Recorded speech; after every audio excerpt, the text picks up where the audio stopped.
All right, let's dive in. Today, we're unpacking the huge 360-page Supreme Court ruling on the Express Pearl. You know, the ship that caused one of the worst marine disasters we've ever seen.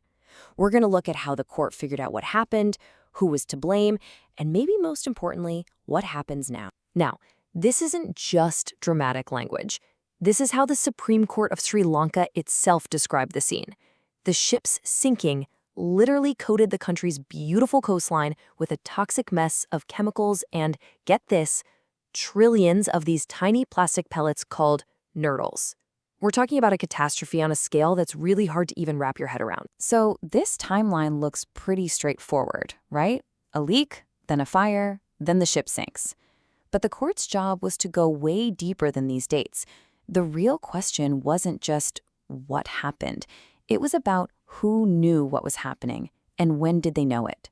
That's where responsibility really lies. And look at this number, $6.4 billion. That's the estimated price tag for the environmental damage alone. With stakes this high, you can see why public interest groups went straight to the Supreme Court. They weren't just after money. They wanted answers and real accountability for a whole nation that was suffering. So, where did the court start? Well, its first focus was on the ship's owner and the companies that operated it.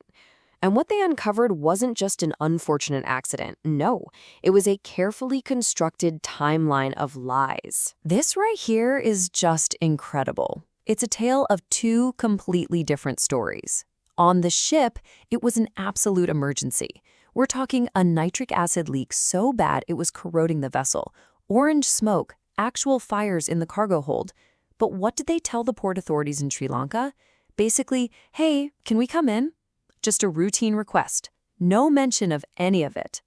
The court saw this wasn't an accident, it was a deliberate cover-up. And if you need a smoking gun, well, the court found one.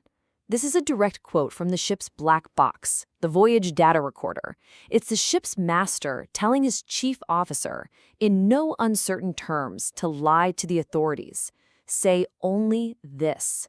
It just doesn't get more direct than that. So when you put all the pieces together, you can see the damning picture the court painted. This wasn't bad luck. The Express Pearl Group knew they had a ticking time bomb on their hands. They'd already been turned away by other ports, and then they actively hid the truth from Sri Lanka. It was a calculated and ultimately catastrophic gamble. That the ship's owners, they didn't just take the blame. They tried to flip the script, pointing the finger right back at Sri Lanka and claiming the authorities were the negligent ones. So this forced the court to turn the spotlight inward and examine what the state itself did or didn't do. First up, the harbor master. The owners argued he should have given them an emergency spot to dock, but the court said, no way. How could the harbor master respond to a massive emergency he was never told about? He was given false information. So the court found he acted with due diligence based on what he knew. He was totally exonerated. But other state bodies didn't get off so easily. The court came down hard on the Marine Environment Protection Authority, or MEPA, saying it basically failed to do its job. It gave vague orders when it should have taken charge. And the Attorney General? The court found they infringed on citizens' rights by not prosecuting the foreign owners. And then they decided to sue for damages in Singapore, a move the court called, and I'm quoting here, unreasonable, irrational, and arbitrary. Okay, so with the blame game sorted out, the court moved on to justice.